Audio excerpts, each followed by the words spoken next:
रात घने कोहरे से ढकी हुई थी और ठंडी हवा पेड़ों के बीच से सरसराती गुजर रही थी। सभ्यता की सीमा से परे एक छोटे से गांव में अंधेरा पसरा हुआ था। गलियां वीरान थीं, दरवाजे अंदर से बंद। डर हवा में किसी रोग की तरह फैला हुआ था। सूर्यास्त के बाद कोई भी बाहर जाने की हिम्मत नहीं करता, जब से रहस्यमय गुमशुदगियां तो शुरू हुई थी। सिम्बा सतर्क कदमों से आगे बढ़ रहा था। उसकी पैनी आंखें हर कोने को बारीकी से देख रही थीं। काले कपड़ों में लिपटा, कमर पर एक चांदी की लंबी कटार और पीठ पर टंगी एक बंदूक, वह इंसान कम और रहस्य ज्यादा लगता था। गांव वाले उसके नाम को दबी आवाज में फुसफुसाते थे। खूनी सिम्बा, परछाइयों का शिकारी।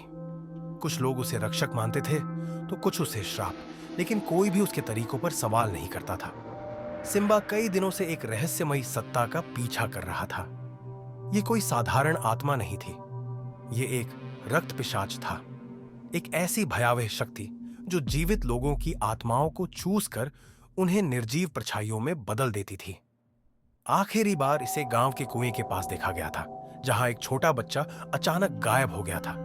सिम्बा को पता था यह यहीं कहीं था। उसने अपनी सांस रोकी।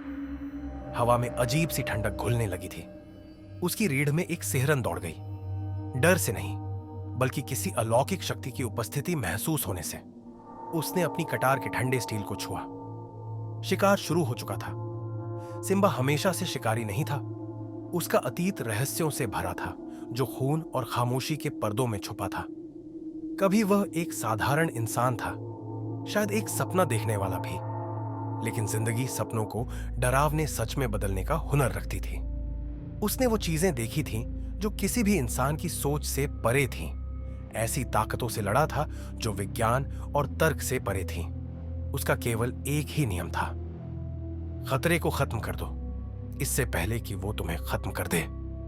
आज की रात भी अलग नहीं थी। गांव वालों ने उससे मदद की गुहार लगाई थी और उसने जवाब दिया था।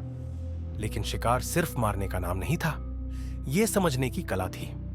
दुश्मन से एक कदम आगे रहना, अंधेरे से भी तेज सोचना और मौत से होशियार रहना ही असली शिकार था।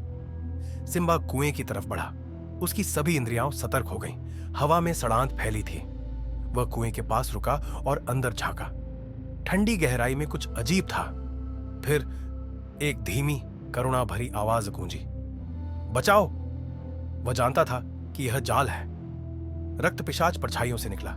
उसका शरीर धुंध और मांस के बीच बदल रहा था। सिम्बा की प्रतिक्रिया तत्काल थी। उसकी कटार हवा में चमकी। दूसरी तरफ पिशाच ने चीख मारते हुए अंधेरे में छलांग लगा दी। सिम्बा ने बिना सोचे समझे बंदूक दाग दी।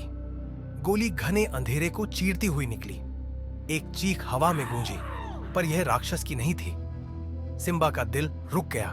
उसने दौड़कर सामने देखा। जमीन पर एक लड़की गिरी पड़ी थी। खून उसके चारों ओर फैला था। उसकी आंखें सदमे में बड़ी हो गई थी। वह कोई राक्षस नहीं थी, वह इंसान थी। सिम्बा के हाथ कांप गए। उसकी बंदूक बेकार हो चुकी थी। मैंने क्या किया?